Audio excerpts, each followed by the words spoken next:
Let's say you got an employee or somebody that's coming to work for you and they need some mentorship with how to communicate, or building relationships or rapport with customers. How do you approach that person? Do you have like weekly training for your people, or like what should a good leader of a business or a good manager look to do to help develop their employees Sure. as time goes on? So first of all, in any business, you need to identify what you need. We kind of call it sometimes in fishing, match the hatch. Oh, yeah. If the fish are feeding on this type of bait, you want to present that type of bait. Yeah. Well, in my business, I need very outgoing, very welcoming, very trustworthy people. Customers come in and, they think, hey, people in the car business have astigmatism, and we get it. We do. Yeah. So we have to become very welcoming. We have to make them feel very comfortable, which we do. And we don't ever push. We don't want to push. We want to present good information.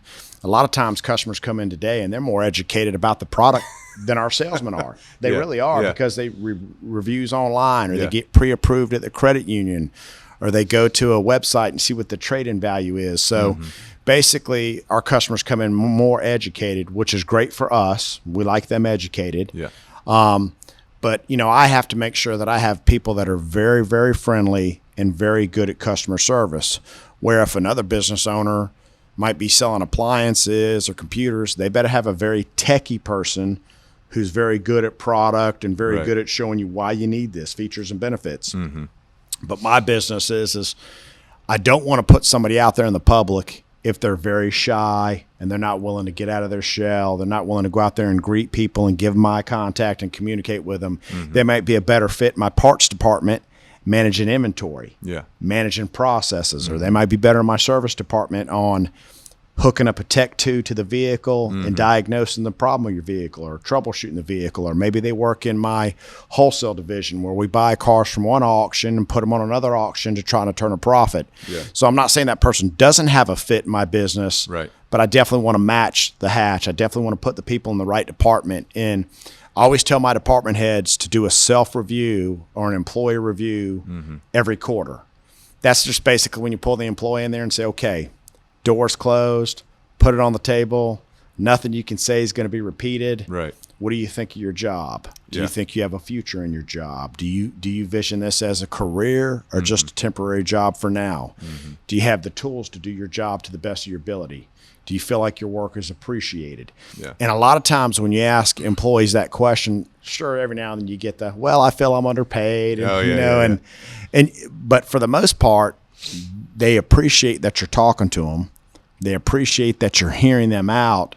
And a lot of times they'll tell you some small things that really, really mean a lot. Like I had a technician the other day that was telling me that his computer was slow. He hadn't had an upgrade in 2 years. And where it would typically take him 5 minutes to do a download from GM, a software update, because a lot of these vehicles nowadays just require software updates, just like your phone, that it was costing him money because our technicians are paid by clock time. So we basically bought that technician a new computer. It was like $600. And his production has went up at least 30%.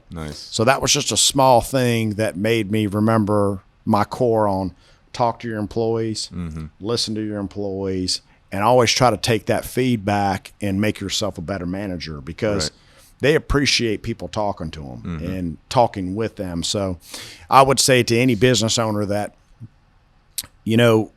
hire slow. Sometimes people hire fast because they need a body, and you get just that. You get a body who may not be put in the best position to succeed for you or succeed for themselves. And then it's a bad experience for the employee.